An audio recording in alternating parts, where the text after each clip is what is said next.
From the combined crew of blindandroidusers.com and accessibleandroid.com, it's time for your favorite Android podcast. Kick back now and enjoy another fine episode from these fanboys and gals as they navigate Android from a blindness perspective. And now, here's your crew. Hello and welcome to episode 229 of the Blind Android Users podcast. I'm Ed Green and I'm joined today by my co-hosts Sally Kunders, Karin Kiwan, Warren Carr and John Dyer. And we are coming to you on Saturday, the 26th of April, 2025. It's another busy one this week, folks. After any announcements in Android Basics, we'll be looking at audiobook players in 2025. In our Spotlight section, we'll be looking at new phones released from Motorola. And in our Android journey, Kirt Manwaring joins us to talk about how he got into Android. Well, how are we all, folks? I might start with our special guest this week. Kirt, what's going on? Oh, not a lot. Just, had some pretty long nights lately. It's fun that the nights are getting longer and, more time to test our phones, I guess, and see all the stuff we can do. Absolutely. We'll get you to introduce yourself properly when we come to Android Journey, but do feel free to contribute throughout the episode. Don't feel restricted to your segments. And I've just told Kirt, and UK listeners will get this, but his nickname is obviously the Captain Manwaring from Dad's Army, so we might just call him Cap. Karin, how are you? I'm doing well. Things are going well here. Nothing really important. Just we are transitioning from winter to summer. It's springy weather. Things are going well, and we're still hoping that summer will just be slightly more late, and that it will take some time to come, and we'll just keep enjoying the weather that is currently that we are currently having. Sally, how are you? Oh, I'm doing well. These days it's rainy pretty much here. And last week, especially on starting with probably Wednesday, we had some earthquakes in Istanbul area. So the aftershocks are still going on, but nothing serious though. And do you feel those in Samsung, or are you far enough away? Yeah, we are very far away from almost 700 kilometers. Yeah, okay. But still worrying times. Yeah. And John Boy, what's going on? Not too much, but I'm just tired. I didn't have my usual coffee today, and it's already 12 o'clock, but I've already been to a baseball game and come back home. So, yeah, I'm doing good, though. What about you? How was your week? Yeah, it was a good week. A busy week. I'm off the first 2 days of next week, though, so I'm quite happy about that. Nice. Yeah. And Warren, what is happening in the state of Washington? Doing okay. This week, though, it's going to be really nice. John and I were talking earlier, and I think when I checked the weather, it was like 64 degrees, and the word on the street, according to Google, is it's going to be like 77 degrees. I don't know if we get there, but I'm really looking forward to it, so I could go out there. Yesterday was nice. I was sitting out in the evening. It was really nice. And talking about John, John is going to be having an offline podcast with his kid for the next 3 or so weeks. John, you want to talk about your podcast you're going to be doing with Jack, that offline podcast? Yeah, so his next 3 baseball games are going to be right at the time we record. So unfortunately, I won't be with you guys the next 3 episodes. He has a son who's a big baseball player. Back in grade school, you can throw that speed ball by you. That's right. Thank you, Ed, for that on-the-fly composition there. But we just want to let people know. So if you don't hear John, John is out there with the kid. It's a great thing that he's able to go there. So for the next 3 or so weeks, we'll be missing John. But if you're on our Telegram group, he'll be there, and on our email group as well. And if you're allowed to, you should record some Little League kind of noises and we'll put them on the thing. Just in case YouTube copyright strikes us, if we don't cut that out, that is not my composition. I just changed it. That's right. Yeah. I think the boss would take issue with me if I claimed that as my composition. So I have to unclaim it. So yeah, I think we could put that in there just for giggles. I don't think anyone is going to hear what's going on. Little noises, that'll be fine. John saying hello from the baseball. Just record a little thing, hello from the baseball field, and we'll tag it in. How about that? Maybe. Yeah, Maybe. I think John's right. I think we should see. Yeah. Like a 7th inning stretch. Come on. Yeah. Well, I'm just happy the game is only 2 innings because it's they're just 5 years old. They can't last 7 innings. Yeah, I forgot. I thought it went 9 innings anyway. I thought it was 9. Yeah, everybody's a winner in that game. That's what I like with the little kid stuff. Yeah. Nobody strikes out. They just get a tee given to them to hold the ball. Nice. A bit woke, but nice. And now, the Android Basics segment. This is a segment where we discuss the things that power your device from behind the scenes. And now, here's this week's episode, Android Basics. So now we move to our Android Basics segment, and as regular listeners will know, we are revisiting various categories of apps that we looked at from the start of the podcast and moving onwards, really. And this time it is the turn of audiobooks, which I imagine many of you will enjoy.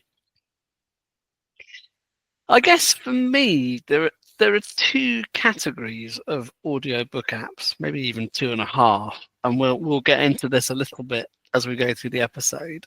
One is audiobook apps that let you treat MP3 files or other audio files on your system as audiobooks.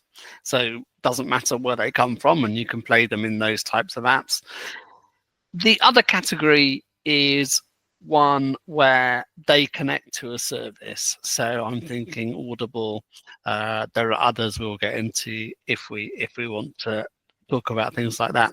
And then I say 2.5 because then I think probably Easy Reader, possibly Bard, although Bard might fall into that second category by itself. But Easy Reader gets almost its own category because it can connect to various different libraries and pull down those MP3s.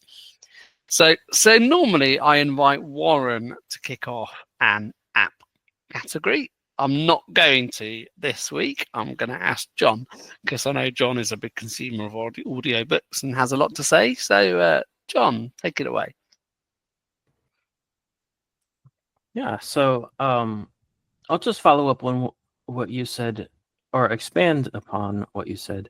So there are actually 2 types of audiobook subscription services. One where you subscribe to like you subscribe to a library of books, and then another type is where you get credits where you can buy books. And I'll use Audible as an example because they offer both, but there are different services similar. But like, for example, the Audible Premium is where you get a credit, and Audible Plus is where you have access to a library. So when you have access to the library, your options are limited. Obviously, there's not going to be anything that's popular or new, but there will be lots to choose from.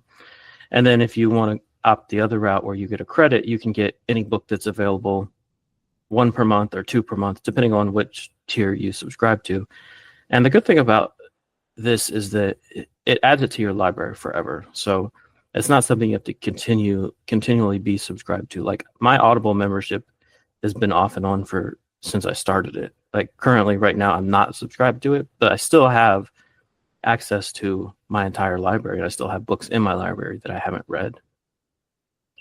But yeah, so does anybody here subscribe to Audible or something similar?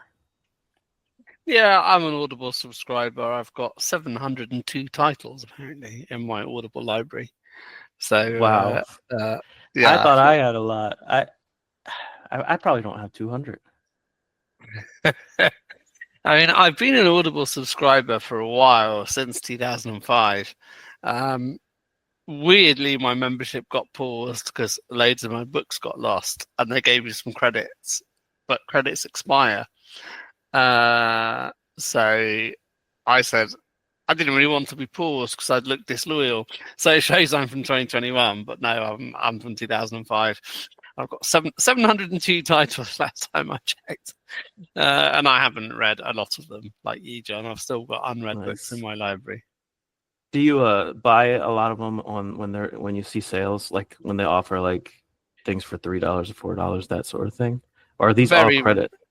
They're not all credit, but I mean, very rarely will I buy something in a sale.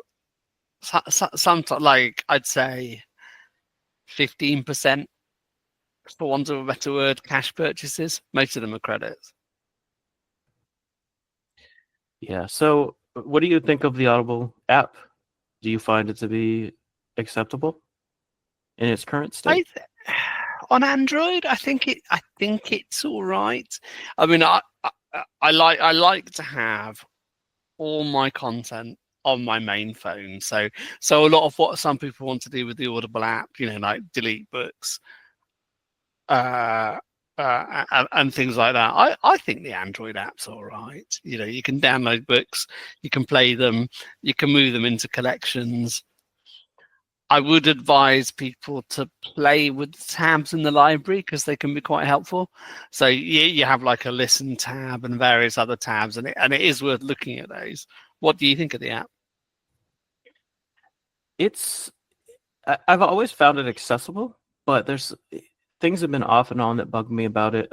And I think right now audio ducking is working how it should. Like at one point it used to, instead of like ducking the audio, it would pause the audio, like if you were using TalkBack. Yeah, that was really annoying. I think they've fixed that because I haven't run into that lately. They have. Like it was a break, wasn't it? Like it was not a nice sound. Yeah. Yeah, and sometimes when they change the player, like sometimes the slider won't slide for me, but that might be working too, because usually when something's working is when I don't notice it. So, but yeah, I'm pretty happy with it. I use it a lot. No, it's okay. I tend to use the buttons. Is it just me? I don't want to get us on too much of a tangent, but have sliders gotten worse lately in general? I think they kind of have, and that's just like food for thought that this reminded me of. Yeah, I do. I notice it often where like you have to actually double tap and hold and slide to move it. Like sliding up and down will move the slider and it will report that it's moving, but the track continues to stay where it is, and it goes back to where it is after you're done sliding it. So yeah, I have noticed that in other apps. So I guess sliders are a problem for some developers, but yeah, it depends what libraries they use or whatever they're called when they develop apps. If they use the right things, it should work good with TalkBack, but a lot of them try to do their own thing. Like Google with Chrome. Anyways, I'm yeah. Now, I don't use the Audible app. Usually I'm not the kind that listens to audiobooks. But lately, I think last year, though, I was listening to a lot of audiobooks, of course, using the Bard, if you're here in the States. But now and then, I would see some audiobook in my Kindle app for some reason. And I've been kind of wondering about that. Is there I know they're both from Amazon. I mean, Amazon has Audible now, but sometimes it seems like they give you a free audiobook, even if you're using a Kindle, to where you can even listen to the audio. How is that connected, John? You probably know more about that.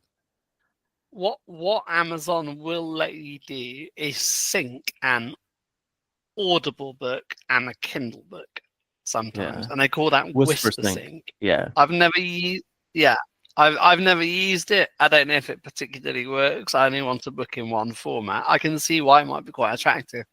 If you can see, you know, you might read a book in a situation where you can look at a screen, and you might want to resume that book on Audible. So they, depending on which one you bought, it'll discount the other one. Yeah, in most cases, they do still make you buy both, although they'll offer the second one for a discount. But there might be some exceptions where they do give you both for the price of one. But I think generally, yeah, they're going to try to sell you both, even though you won't have to pay full price for both. Yeah, That makes I mean, sense, it is because I was usually seeing really that. cheap. But the second one is cheap.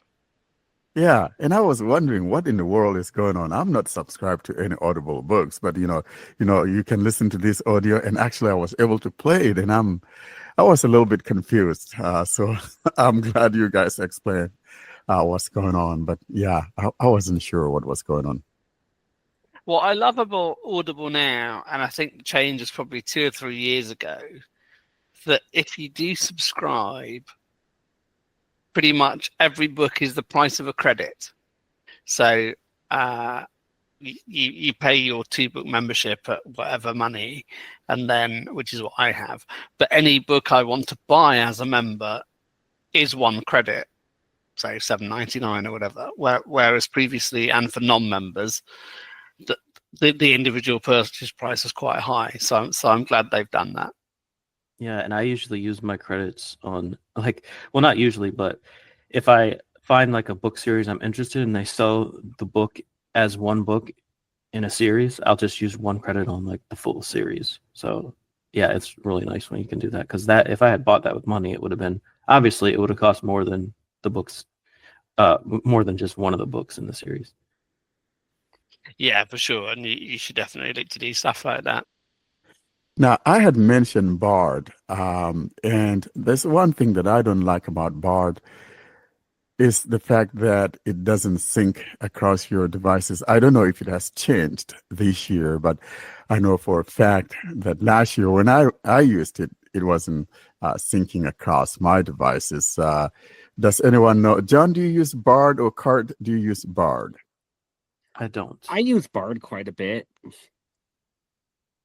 Does it sync across your devices now, or still what it was? No, and I think the reason is because it's not like it wants to just download the books and not be streaming things. But yeah, I don't see why it couldn't do that. In fact, I've found more and more Audible books just showing up on Bard. But the interesting thing about Bard is, like, you're listening to a book, you do the double tap to stop playing, the 2-finger double tap, go do some other stuff on your phone for a while, the 2-finger double tap to start playing. Like, sometimes it won't work at all, like way more than other apps. And I've just noticed like some more jank.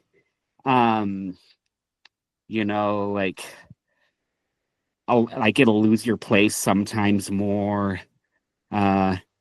Just like not routing, like, not playing on the lock screen sometimes. Anyways, that's what I have to say about Bard. Pretty good. Yeah, I think if there's one thing I like about it, you could skip by, a minute, 5, 10, 15, things like that, or, go backward and things of that nature. So yeah, Bard is one of those that I'm not an audio book kind of guy, but last year though, I listened to a lot of audiobooks. So I guess I'm kind of actually becoming better when it comes to audiobooks. And probably the 11 Labs reader is what probably motivated me. But with that 11 Labs reader now, quit using Bard because I just use my 11 Labs reader, since it sounds just the same thing. And I think that sometimes the downfall of an audiobook is maybe you got a great book and you're probably not liking the narrator or some reason. And I mean, it's just one of those things. And that's the plus that I see with an e-reader like the 11 Labs, because if you don't like that voice, you could always change it to something else. So not so with an audiobook. It's true, and sometimes though, at least with classics, you do have a lot of choice. So that is one of the things about Audible. Like if you want to read a Dickens book or a Henry James or Sam Clemens, someone like that, you can go and look at the different versions and play them and play a little sample and see actually which one of these guys do I actually want. Yeah, so the next audiobook, John, and you're more familiar with this, and I know it's very popular among users, is a smart audiobook player, right? That's another good one that is good on Android. You want to talk a little bit about that, John? I know you use it. Sure. Yeah. I'll just say there's also another one called Listen Audiobook Player, which I've also found to be probably close to as good, if not as good as Smart Audiobook Player, but I just prefer Smart Audiobook Player.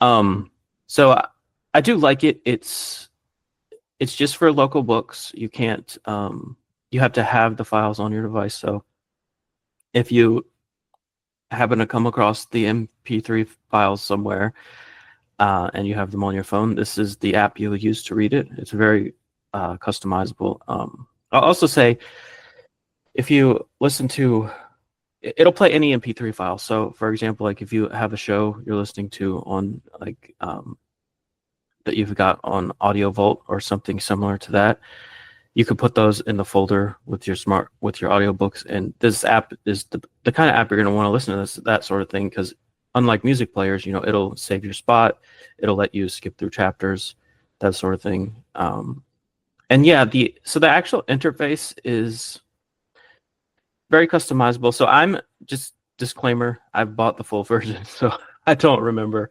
what features come standard. But when you have the full version, and it's just a one-time purchase, it's not a subscription or anything, it's very customizable. You can customize what buttons are on the screen. Like I have a rewind 5-minute button, a rewind 1-minute button, and a fast forward 5 minutes and 1 minute button. And then you can customize what your headset does when you skip forward and back, like whether it goes to the next chapter or how far it skips through the track, that sort of thing. And yeah, it's just, it works really great for local files that you have that you want to play.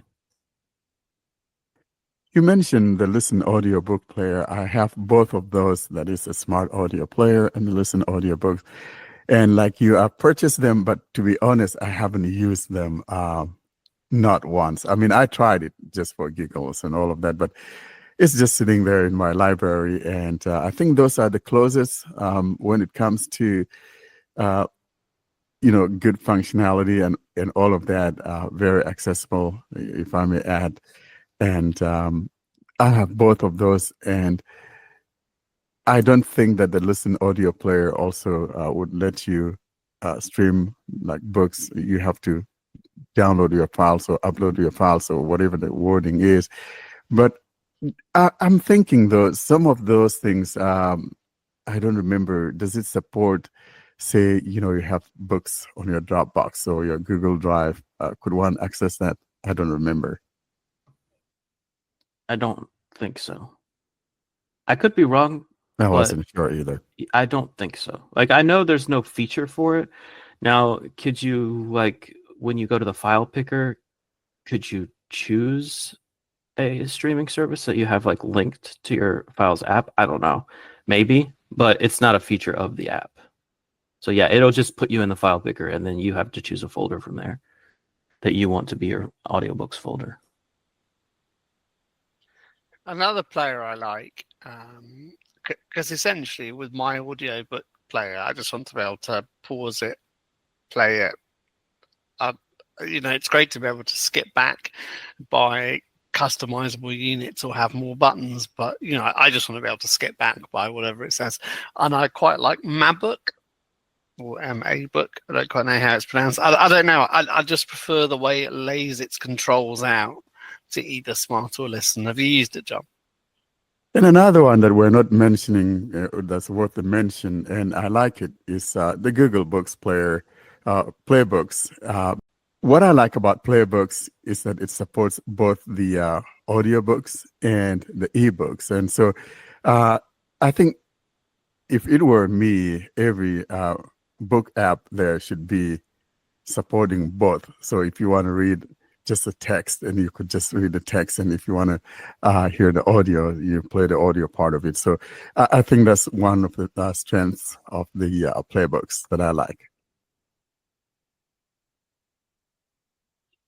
What we really want to be able to do, though, and it'll never happen, I don't think, Playbooks is a barrier to it. Audible is a barrier to it. What you want is one library that you can play with any app. Playbooks doesn't help. Audible doesn't help with that. That would be good. And then plug whatever app in you want. I was gonna say, I was just gonna agree with you because you really do get locked in. Like once you're invested, like in your case, you have 700 books or whatever it was. Like you're stuck with Audible. Like you'll never try anything else. Like if you're gonna have to start buying books somewhere else, I have bought books elsewhere though. If they're not available on Audible, and I was going to talk about a couple of those, but what I can't do, I can't really integrate my library properly because unless I use Open Audible or Inaudible, which are programs you can pay for to convert your Audible books to MP3, then you're stuck with little libraries. What I dislike about Audible quite intensely is it on its apps, it caches the media. So if you get a new phone, you have to download all 700 and odd books again. Now, you can say you don't need to bother, but I just quite like having them on my phone. But I don't see why it can't transfer properly or store them somewhere that I can transfer. It really winds me up. I think I'm in total agreement. I think we should have one universal format that one could access with whatever, ebook reading or audiobook reader, whatever the case may be. But of course, we know what the answer is. If that were possible, then they think they're not going to be making money. But I think actually they'll make more money because if I'm able to play my Kindle books, or rather my Audible books with Playbooks, for example, because I like the interface better on my Playbooks, then, actually Amazon will still be making money, but I'm playing it with something else. So if we could have that synchronization to where we could just access, have like a library that I could just utilize for whatever reader that I want, I think it's better for the user, the consumer, and all of that. But I think, as always the case is, these companies are not going to like that. So it's like we like something simplified, and they like to keep it complicated. I mean, even if they let the file manager do it, like if Audible stored its books somewhere, I wouldn't mind that so much because I could at least put all my books in a folder and fine, only Audible can play Audible books. But at least they'd all be in a folder that I could effectively use as my library. But Audible doesn't do that; it caches them. They don't trust you to be responsible with your phone storage. That's what's going on. Yeah. Another kind of app I should mention is there's an app called Libby, and there are other apps similar to that which let you check out books from your local library. And obviously this is going to be different region to region, but this is something I use in the US. And if you have a library card at your local library, you can log into the app with that, and then you can check books out. It lets you check them out for 2 weeks or 3 weeks, and you get on the waiting list if the book is checked out currently. So it's like getting it from the library without having to go to the library, which is nice if there's a specific book you want to read and don't want to waste a credit on it or something like that. So I also use Libby, and the app it's accessible. It's a little clunky. It's a little call bit it clunky, yeah, but yeah. it does work. Yeah. But you know what really bothers me though, all this, oh, you're borrowing. We're talking digital stuff here, and so who are we playing with here? Come on, man. I mean, it's not like okay, John goes to download a book and the book is gone from there. That's not true. So why we do this is just to make you feel like you're actually walking into a library, you know, getting a regular copy of a book, and if it's not there, you got to wait till someone returns it. I find that very funny. You know what I mean? I really like it. I disagree almost entirely. I really like the fact it does that. So a couple of our blindness services in the UK don't do this, and then that's not a library; it's a shop. And what licensing agreements have they reached with publishers? So the reason a publisher might want a library to act like a library is because it's only bought so many copies of the book, and the author's only going to get so many royalties because the library's only got so many copies of the book. If what a digital library is doing is essentially saying, I'm not a library, I'm a shop, and you can have whatever you want, then the digital library should pay the publisher a lot more money and the author a lot more money than it probably is. So I like the fact when digital libraries restrict the availability of digital books, because I'm sure they're not paying the author for universality. Yeah, it's just another option we have, right? Because it's either offer a limited amount or don't offer it at all, or charge them for it. So I think it's a nice middle ground. Yeah, that and makes I sense. think So Libby, follow the money. is that the successor to Overdrive? Overdrive is the parent company. Yes. So that Yes, it is. Yeah. So they got into a lot of bother. I remember there's I never thought I'd use the word charismatic librarian, but there is one. and this was a few years ago now. But what Overdrive would do is if you had a book checked out on the way that John said, they would sell your info to Amazon, who would then try and make you buy it. And this one librarian, she was amazing. I can't remember her name. Maybe I'll dig out the link in the show notes if it still exists. Maybe I won't. But she was very critical about the tie-up between Overdrive and Amazon. But hopefully that is all fixed. Well, Ed, you mentioned money earlier on, and so most of these things, money is involved, and so I can see why the tie-up would be. But yeah, and then there's another one though, which is a free thing for classics if you're into classics. And actually, I've been reading some classics, great books though from the classics. I think that thing is the LibriVox. Also, if you just don't want to be paying something, but you want something from the classics, LibriVox may be another option. They have an app, do they? I know the website, but I've not checked out any apps that they've got. Yeah, they have an app. Okay, that is typically volunteer narration, isn't it? It is totally volunteer based, and I'm surprised they have lots of books out there that one could get. And then, of course, there was another one that I think they were taking to court, and they also have an app.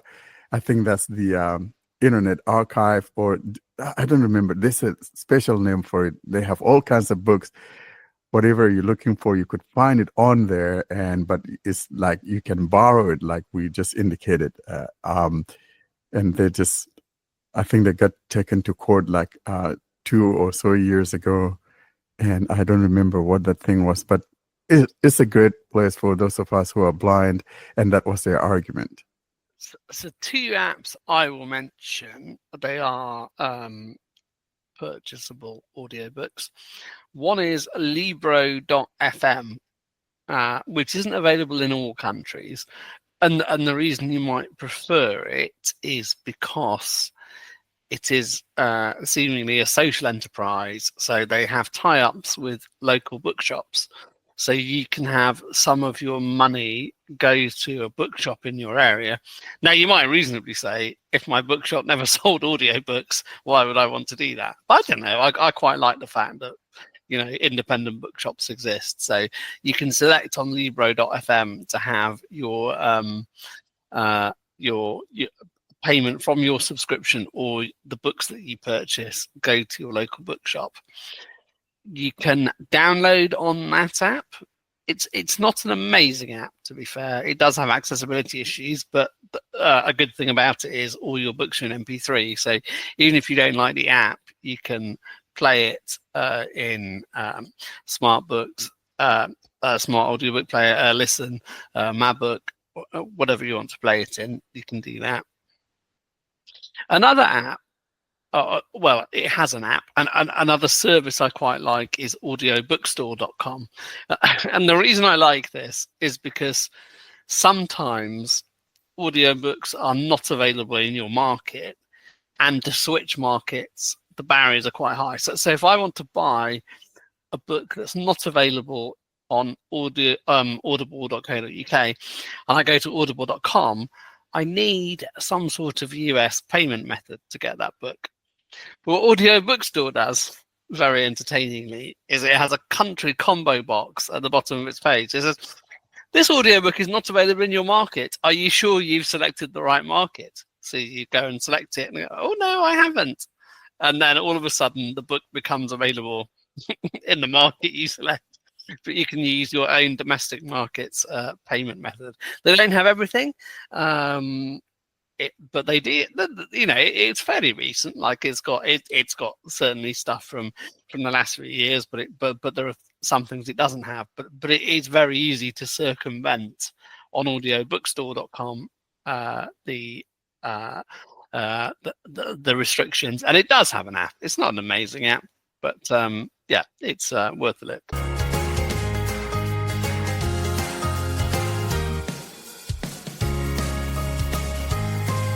Welcome to the Spotlight segment. This is a segment dedicated to interviews with developers or interesting happenings in the world of Android. And now for this week's episode, here's your Spotlight. Now we move on to our Spotlight section, and we're going to look at some phones released by Motorola. Karine, I think you're kicking us off with this, All right. So Motorola this week released 4 phones. Actually, the flip phones that the Razr, the Razr phones that they have, the revival of their old Razrs. So now they have the Razr 6.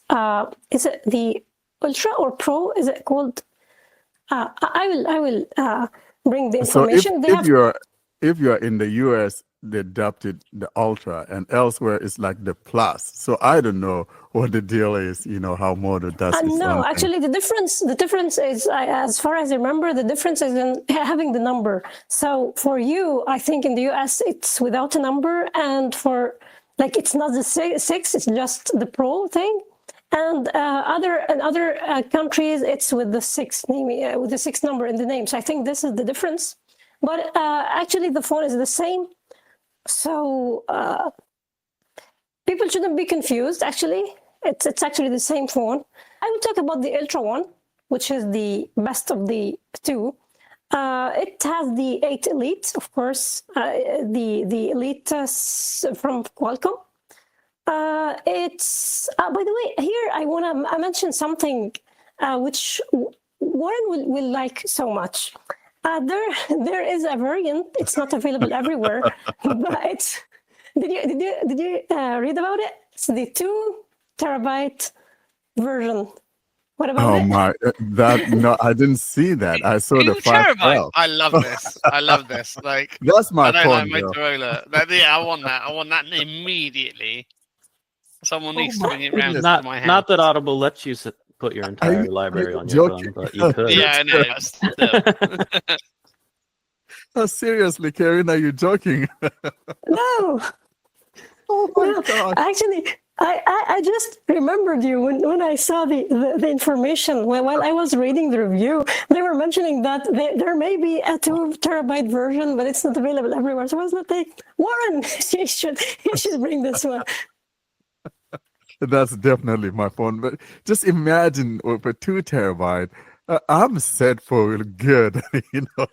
Just, and all those Audible books that 700, almost 1,000 that you have, and Do you know you how long still it have took me room to to fill it. download all of those on my S25? Like, you have to do it all again. Like, sometimes I wake up at like 4 a.m. So like on a few nights I'll have 2 hours downloading them, and then I'll do it the next night or whatever. But like, I just wish I could. Anyway, we're on Motorola now. Sorry, I'll bury my hatchet with Audible. Wouldn't it be nice if they just have like a download all or whatever, something like that? Well, Download just your a entire folder. library. Like, if I could transfer them, that's what I want to do. Like, don't want it cached. So now we have three, right? There's the Razer Plus, and the Razer Ultra. And they're like, I think 600 for the regular Razer. It's got the smaller screen on the outside. And then it's 1,000 for the Razer Plus, which is the same as it's been, I think, recently. And then the new one is the Ultra, which is starting at 1,300, if I'm not mistaken. Yeah, $1,300. Yeah, but the differences between the Razer 6 Ultra and the other one is this Razer 60 only. Is not just in the screen size. Actually, it's also in the processor. I think they are using something from MediaTek in the other one, so it's actually meant to be like not a mid-ranger actually, but like it's not the same experience that you get. It's not the high-spec phone that you get. So they are trying to make some differences between the two. So it's not like when you deal with the for example, the Samsung. I'm not talking about flips. I'm talking in general. So when you get the S25 and S25 Plus and S25 Ultra, the difference. And there is no difference in the processor actually. So, but here there is a difference in the processor itself that is used, and in some other specs. So this should be like taken into consideration when people want to buy these phones. But actually, they are expensive. I think both of them are considered expensive, and I think I don't know who will get the Ultra. Actually, not me, of course, because I'm not a fan of flip phones anyway. But like if you compare them to Samsung Flip, they are just the Ultra one is much expensive. It's much more expensive than the Flip one. However, okay, you should put into consideration something, which is that this phone is using the Elite, whereas the Samsung Flip, the last year's Flip, is using the Gen 3. So it's already one generation older. But I don't know. People could just wait and get the Samsung one if they want to. Yeah, and the Samsung one though, it was just the starting point is the 128. You know, however, the 1,300 from Moto is 512 gig. Yeah, that's a good point. And the Plus, the Razer Plus, even the 2025 version still uses the Snapdragon 8 Gen 3. So I think if you want the Elite, you have to get the Ultra. So I am actually most curious. I know it's nowhere near as good, but having a decent foldable that undercut Samsung by like what, 25%? Isn't the Z Flip like $800? You know, like I'm pretty curious how much phone you're getting and how good the foldable part is. It like that might be the one to watch. That's like the sleeper. Yeah, could be. So the competitor to these Razer phones is the Flip, the Samsung Z Flip, not the Z Fold, because the Z Fold is more of like a tablet type device that unfolds into a tablet. So I think these are actually priced around what Samsung would price theirs. At least the Plus and the Ultra are around the same price. Especially once you like bump up the storage on the Z Flip devices. Well, isn't the Flip now about $700? No, Which it's one? The $1,100. Samsung it starts at $1,099. Yeah, No, I 1100. mean, no. Actually, if we look at last year's one, isn't it discounted now? Well, Yeah, well, I'm sure it discount goes is on sale, discount. but Yeah. its retail like regular price is 1100. 1100, yeah. And that's Mhm. 128.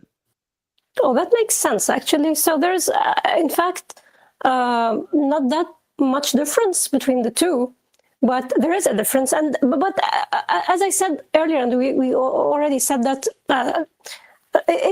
there is also the difference in the processor itself, in the storage. So there are actually other differences that you should consider other than the price.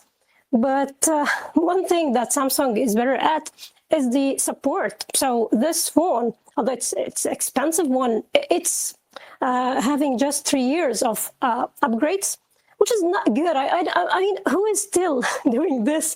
I mean, they should just try to increase the years of support, because it's not good in 2025 after what other companies have done to stay with 3 years, especially that we're talking about Motorola, the Hello UI, which is already so close to the stock Android.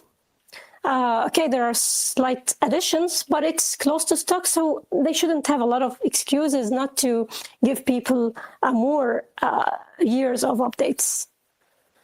And it's Actually, not just the years of updates, is it? Like Motorola are slow with updates. Even when they offer updates, it's slow, isn't it? yeah, but waiting is better than not getting anything at all.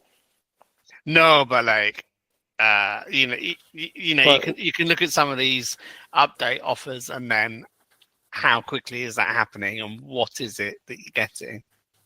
I'll be honest, with the way Samsung does updates now, like with how how many issues one UI 7 had that they never fixed. You know, they can keep their damn updates. I don't want them. Yeah. No, I agree with Karen, though. I don't care how long it takes, but if the number of updates is what matters. It's not the frequency that really matters. If I'm guaranteed 4 years, at least I know I'm going to get 4 years of update. And even if it doesn't come on time, I know that I'll have that support. But not to have a good, decent number of years for the update. That's the problem with Moto. And I thought that they have moved to 5 years, but I'm surprised that this thing is still at 3. That's not good. I So think Sony I- is like that too. Sorry, Warren. I have kind of a hot take thinking about this, and I don't want to like derail us, but I almost don't care about that on the flip and fold phones as much as I do. I mean, I still care, sure, but as much as I do on like, you know, your Pixel 9 Pro or S25 Ultra. The reason is, like, you're going to be lucky if that thing lasts 3 or 4 years, right? Like the hinge, you know, it's just not as durable. Like, you're probably going to be getting rid of it at that point anyhow. That's a good And point. maybe, like- I'd like to see what these phones look like in 5 years, how they're holding up. Well, isn't like the first that fold, is it still available? People like reviewers and people who just acquired these phones should just talk about them after maybe 3 years or something to really say, okay, is this thing able to continue working, or is it nothing after that time? But yeah, it makes sense. The technology itself is still new. This whole thing is still new, and it's just unable to compete. I mean, I'm personally not into foldables, and I don't think that I'm going to purchase one, especially currently where the durability of these phones is just not that thing that you could talk about. So yeah, I want just to add that one thing which is good about the new, or which is interesting about the new Razer, or the 2 new Razers actually, is the materials that they have used for the back panel. I hope really to be able to have a hands on one of these phones, because I like the thing that it uses wood. So it's something nice to have wood as the material for the back panel. It's nice for the back of the phone, and they have also the eco leather, which is something that other companies already use. And there's something else, I forgot actually its name, and I didn't get what it is actually. Did you It's the get suede. what? Suede. SWU. I don't remember. SWUEDE There's no or something like that. there's no W in it. It's SUEDE, suede. Something like that. Suede. Yeah. You're not going to win on spelling bee, Warren. Like the I'm Kiddie not. are going to beat But you on spelling frankly, bee. Karen, You're that's dead. SWADE. yeah. So, what was it, John? SWADE. That is not suede. That is not But suede. now, frankly, SWAYED. Yeah. thank you so much. But to be honest, I think that's a put off for me. I don't want a wooden phone. Maybe it may warp, or I don't know. If you live You in could a carve your humid, initials into it. if you have a humid, Imagine, if you live in a imagine, humid area, imagine I if don't know. the Note 7 battery had been in a wooden phone. Yeah. So, but It was yeah, the Note 7 that went on fire, wasn't it? That one. they went crazy on something called the Pantone. PANTONE, the colors. They This got is this the is the one red. that I'm talking about. But it Yeah. has something material that I don't get its name, but I don't know. Is it also wooden? Yeah, you got three. You got the either the wooden one you mentioned, then you have the leather, whatever, and then the suede is the third one. But then they have the different colors. It's all based on something called the Pantone. You got the Pantone red, you got the Pantone, I call it the Scared, SCAREB, Scarab or whatever. Then you have there are like four of them. Mountain something. It's just interesting. We'll see how these things pan out for them, but I don't think I would want any of these phones based on those things. What I was going to say though, I think speed of rollout does matter, not length of updates. Like if you've got a braille display that needs HID, so human interface driver, that needs various things. It needs your braille display driver, it needs talkback, it needs Android 15, I think. So if you have a phone that's going to get lots of updates, a long time's worth of updates, but they don't happen in a timely manner, I think that's a real problem. I would almost rather have, and this comes back to what Kirt was saying about how long you're going to use these things for anyway. I want updates deployed quickly and maybe fewer updates. Otherwise you're stuck, aren't you? And have it do like what Linux and Chrome OS are so good at, maybe, and having like an Android long-term support of like, okay, we'll give these things security patches. Gosh, Dweebit, I had a thought. HID.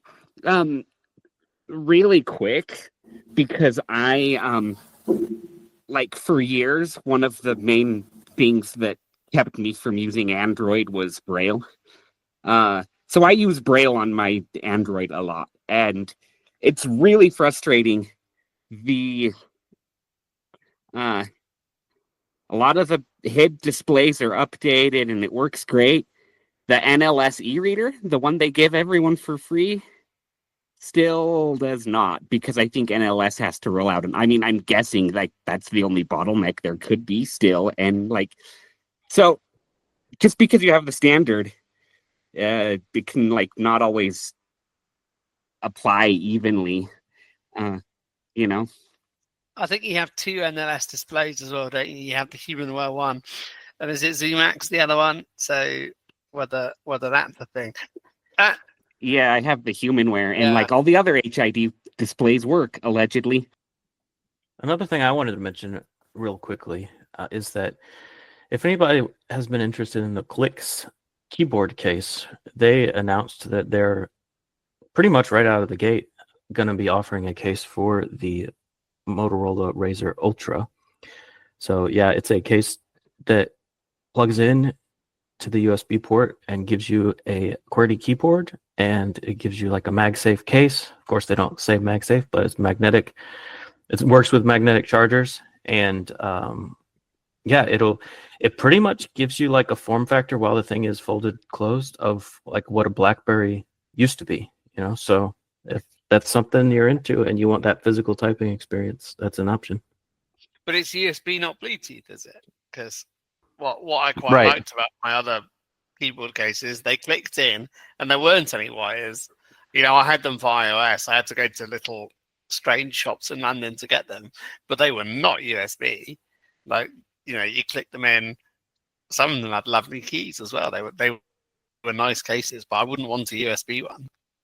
Yeah, this one plugs into the USB port. It has a pass-through port on it where you can charge, and it's like I said, it's works with wireless chargers also. I still don't like it. I want it. I want my phone clicked in. It needs to be Bluetooth for me anyway.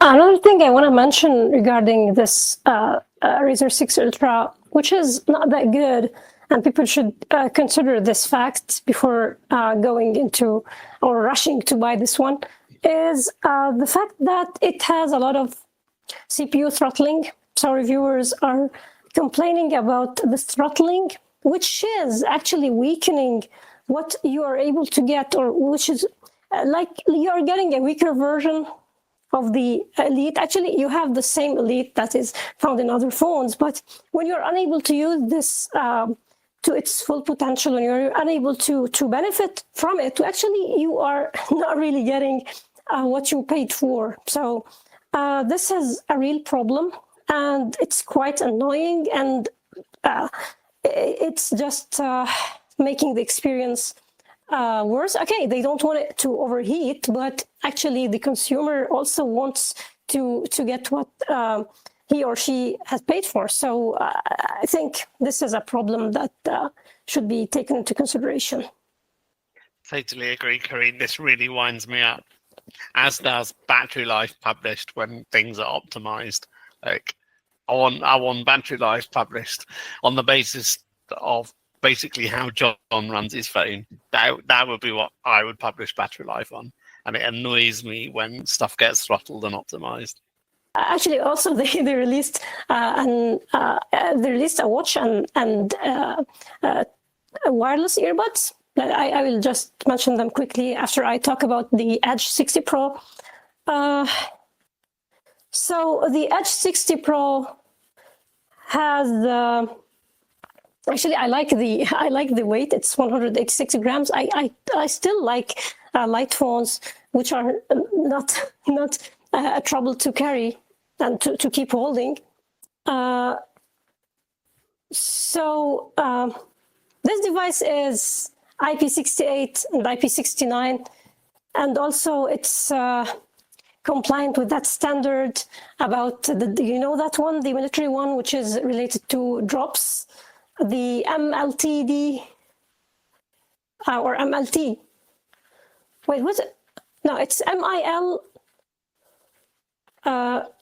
We just call it the military grade, whatever. Yeah, STD. And call it good. MIL. Yeah. Military. Yeah, this is one military standard. But they mentioned that they don't guarantee that it is rugged. So while you are using it in extreme conditions, so it's like they are saying, okay, it's compliant, but be careful, don't go so far. So it's 6.7 inch. And I like also the screen to body ratio, which is 92%. I also like so much when the devices are it's a good one. 92, it's really great. But actually, it's Corning Gorilla Glass 7i. I think they could go with something better, but they did it like this. It's Android 15, of course. I think it will get the same treatment with respect to updates, 3 years. It uses the MediaTek 8350. So they're a lot going with MediaTek a lot. Which is a good chip. I just want to say it's not bad. Yeah, MediaTek actually is able to be competitive. But we are talking about 4 nanometers here, not 3. So, and I don't think that it's also like it's not in the same like it's not the same. It's not in the same level of the high-end sure. processors. So yeah, but it Or even should MediaTek's work. high-end pro. Exactly. So 256 or 512, you get either 8 gigs of RAM or 12 gigs of RAM. And the last thing is actually you have the fingerprint side mounted. It's the same as the Razer. The Razer is also having this side mounted and the power button. And by the way, the Razers have the assistant button, and they have also Motorola has this AI assistant, which is their own. It's trying to compete. Like you can do things with like phone functions, operations and stuff. I can't really comment if it's really good or not, but it has its dedicated button. And the last thing is the battery, which is 6,000, which is not bad actually. So yeah, this is the phone. The last two things are the earbuds. Like they are just the normal regular earbuds. They are just similar to what Samsung offers and what Google offers. I won't talk about them, but the watch is something interesting. It's about $79, I think, but it can't connect to the phone. You can't take calls. You can't also install additional apps. So it has its own apps, and you can use it for fitness tracking and for health stuff.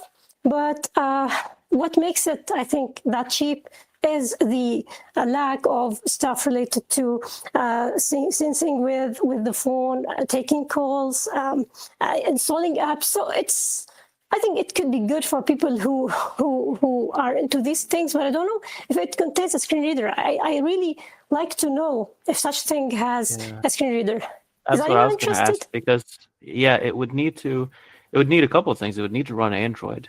Do you know if it runs Android? No, or if they actually, have their own OS? I don't know really, but it's really also, interesting. Yeah, and also it would need a speaker, because a lot of these cheaper like Fitbit type devices don't even have speakers. So I mean, yeah, definitely something you want to find out before you go purchasing it. I think it sounds more to me like the Mi Band from Xiaomi, and the Mi Bands are like that. You can get them for maybe even like $30 or whatever. This sounds more like a Mi Band type of thing, but we'll see. But I doubt that it'll have any speakers. It may have a speaker, but definitely not a screen reader. And see, here's the funny thing. You think that Motorola, who knows about accessibility, may kind of try to figure out how to implement accessibility, but as often the case is, none of that matters. They're looking at the bigger picture, and we're not always part of that bigger picture. Well, Motorola is no longer Motorola. Actually, it has been sold several times, and actually, it's now some sort of Lenovo stuff. So actually, we can't say that what was right about Motorola before is the same now.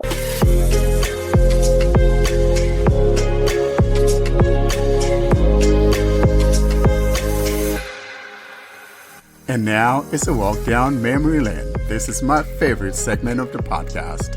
I'm talking, of course, about the Android Journey story. If you're a listener and would like to come on live and talk about your Android Journey story, but would rather record and send it to us, then contact us via email at contactus@blindandroidusers.com.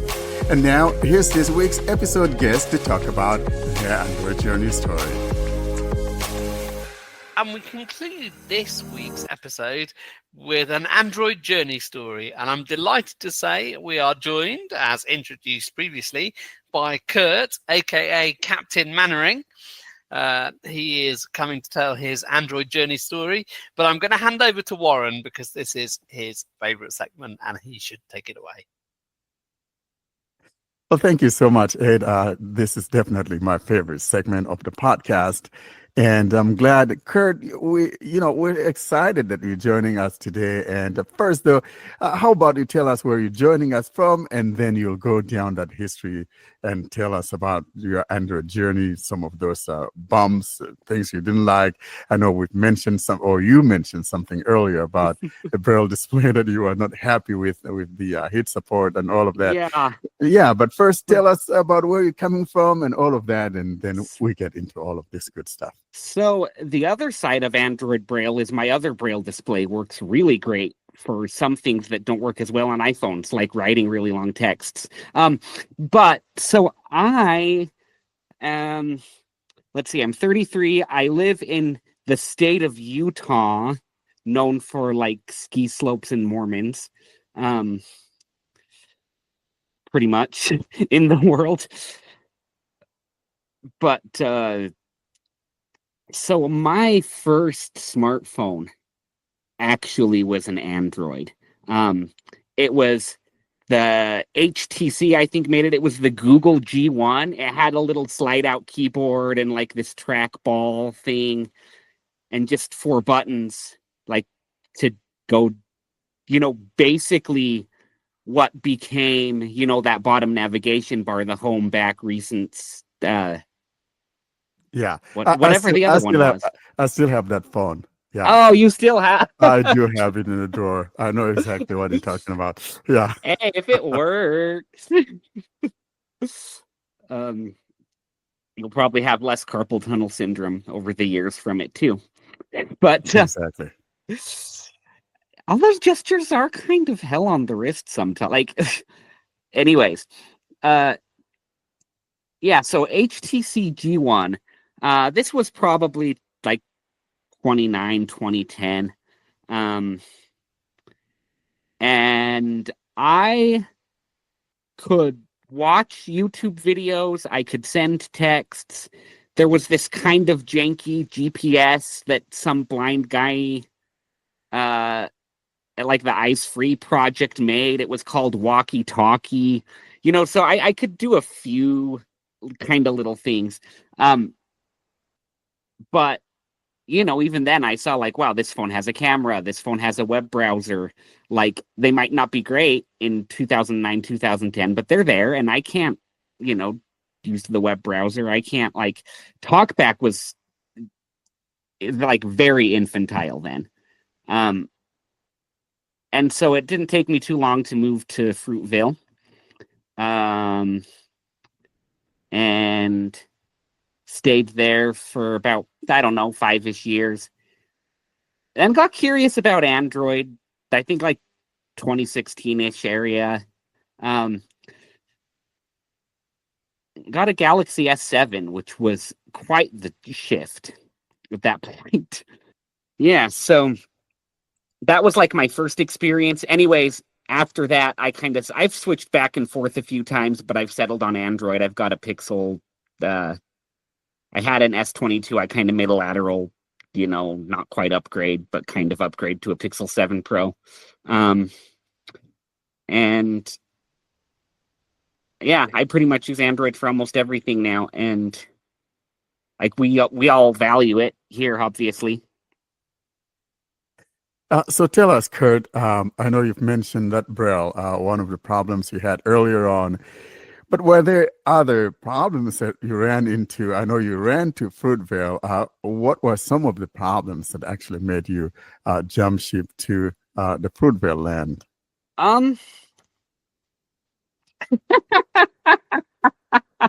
You know what? I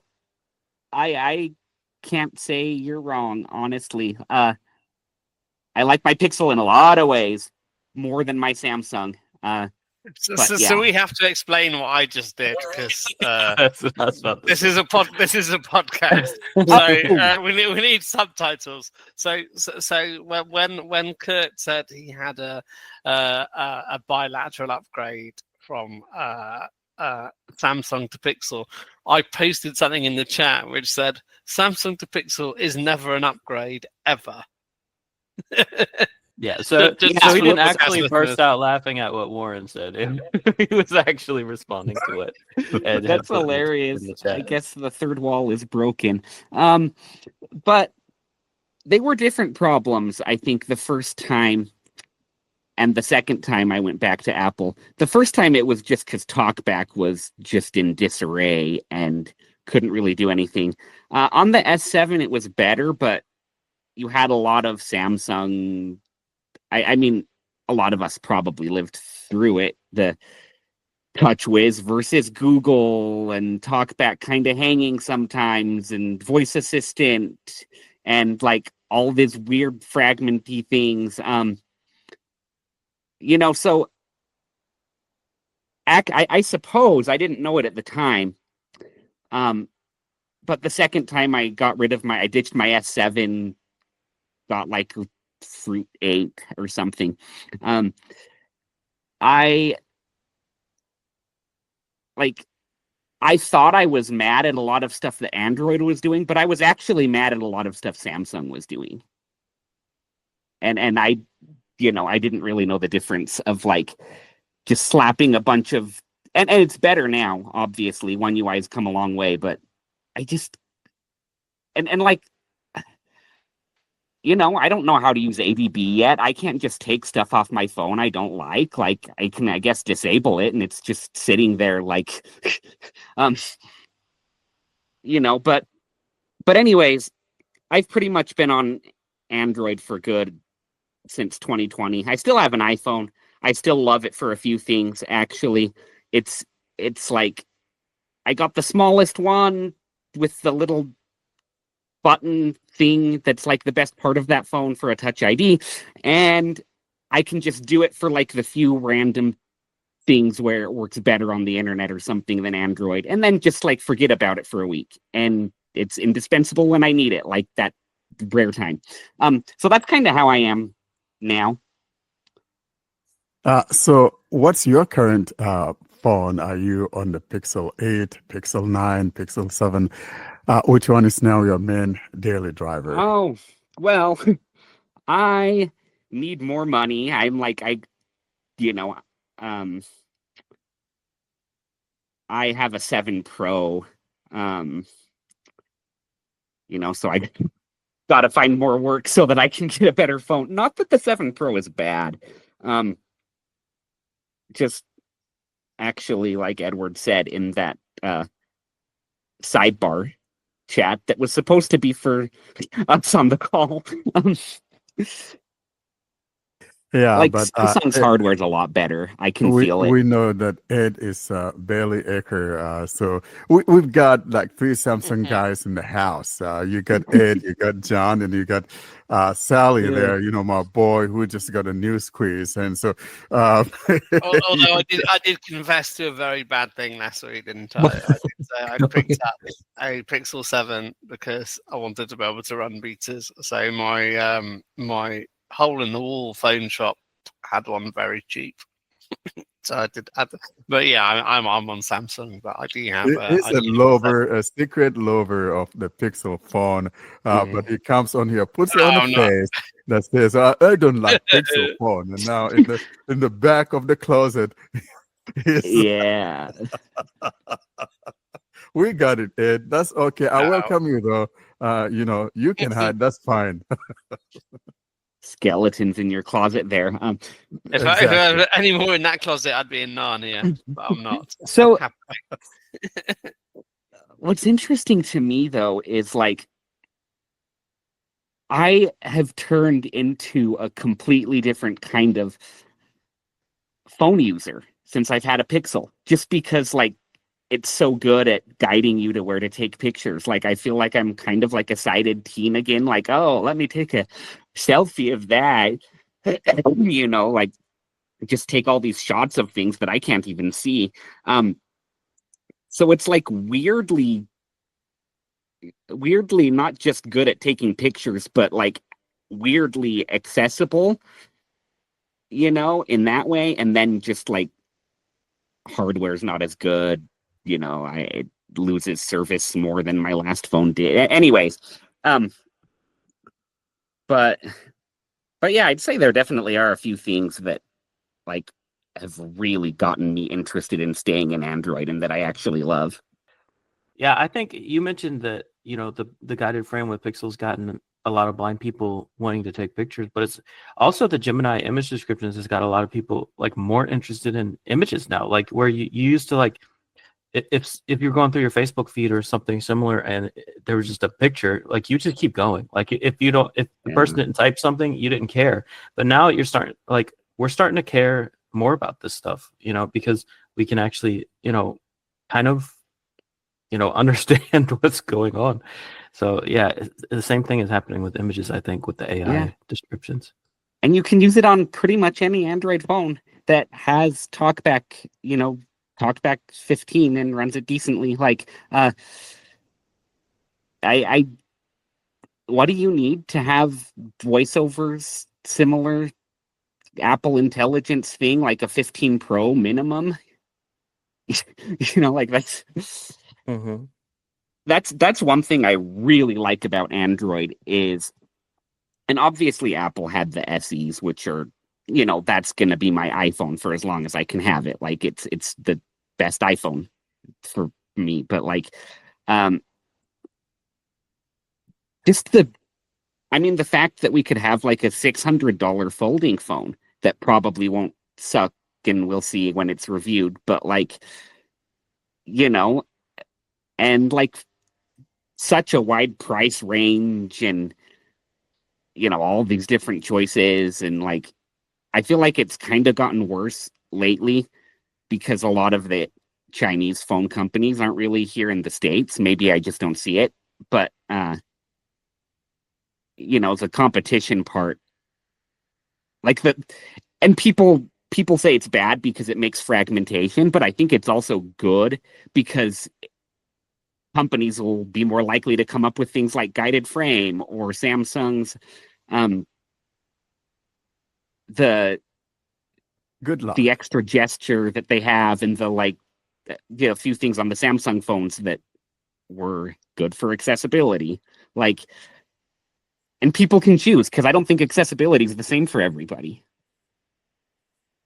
I hear you, because I've always argued that actually Android's strength has to do with that fragmentation. Just imagine if every phone was a pixel. Not everybody's going to like it. I know, we got Ed, we Certainly got aren't. John and all, Yeah, certainly aren't. So They're gonna like it, are frankly, we? yeah, No. so it's that's where Android shines, because if you don't like one brand, you could get another one, and even within that brand, you got the sub brands in there that you may also want to get, or if you don't like the main one, for example. So I really, when people talk about how fragmented Android is, really, that's the strength of Android. I would be bored to death if all we had was just one thing. I'll be banging my head against the wall. And thank goodness we don't have that in the Android land.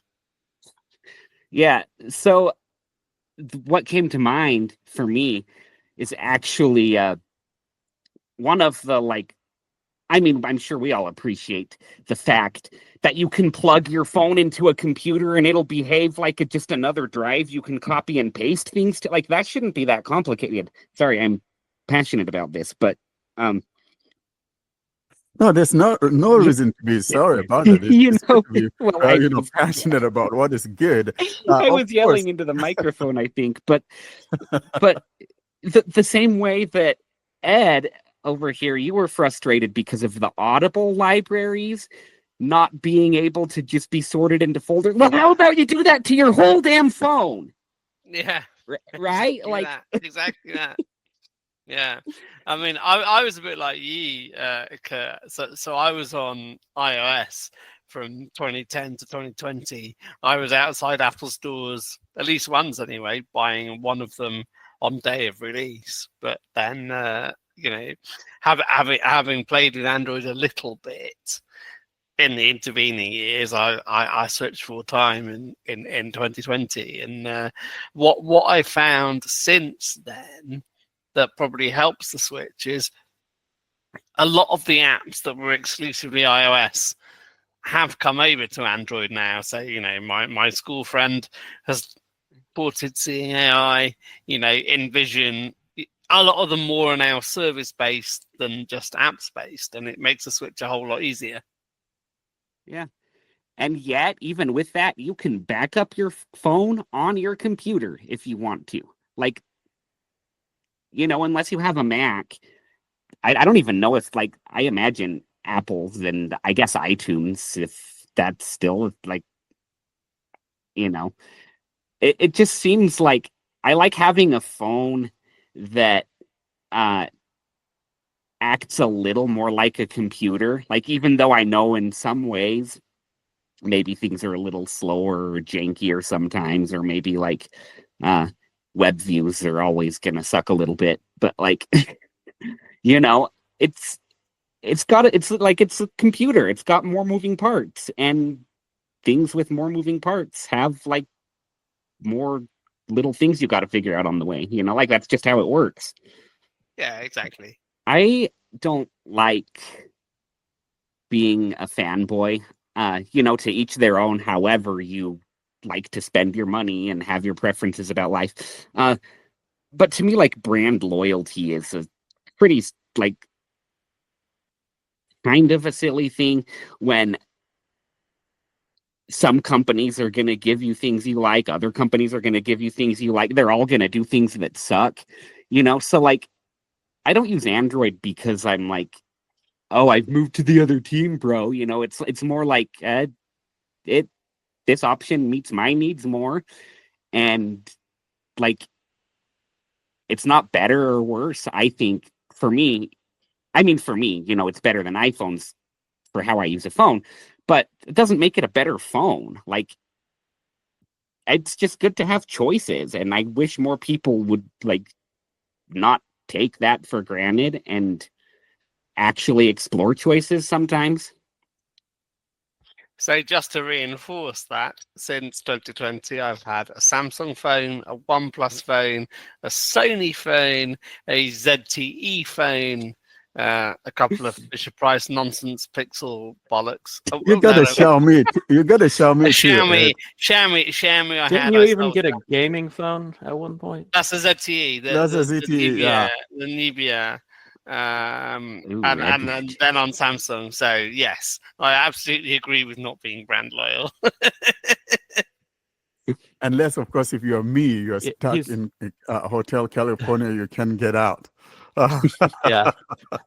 Ed believes in being anti-brand loyal. He just hates Pixel. That's all he knows.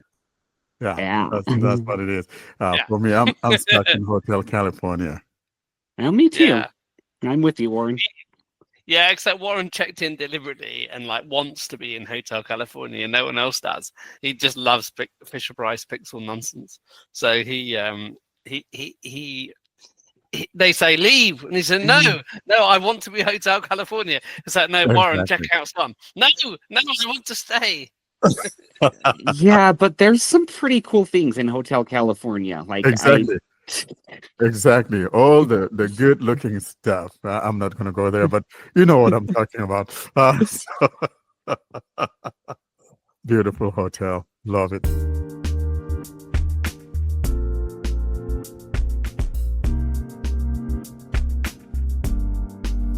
All good things must end. Thus, it's curtain drawing time, bringing us to the close of this week's episode. Coming up, though, we give you information on how to get hold of us.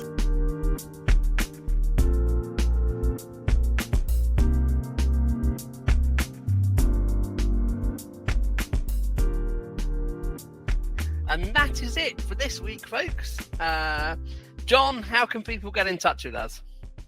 To contact us, simply send an email to contactus@blindandroidusers.com. If you'd prefer, you can leave a voicemail by calling +1 307 202 9797. You can join our mailing list by sending a blank email to blindandroidusers plus subscribe @groups.io. You can join our Facebook and Telegram groups or subscribe to our YouTube channel using the links in the podcast show notes or YouTube video description. And you can find all of this information and more at our website, blindandroidusers.com. Well, thank you very much, everybody. Thanks for listening, and we'll see you next week. Say bye-bye to the nice people. Thanks for having me. Thank you so much, guys. And we had a great time with you guys and looking forward to seeing you guys next week. Have a great week, and you'll be hearing from me eventually. Thank you for listening. Goodbye. Thank you for listening, guys. Goodbye.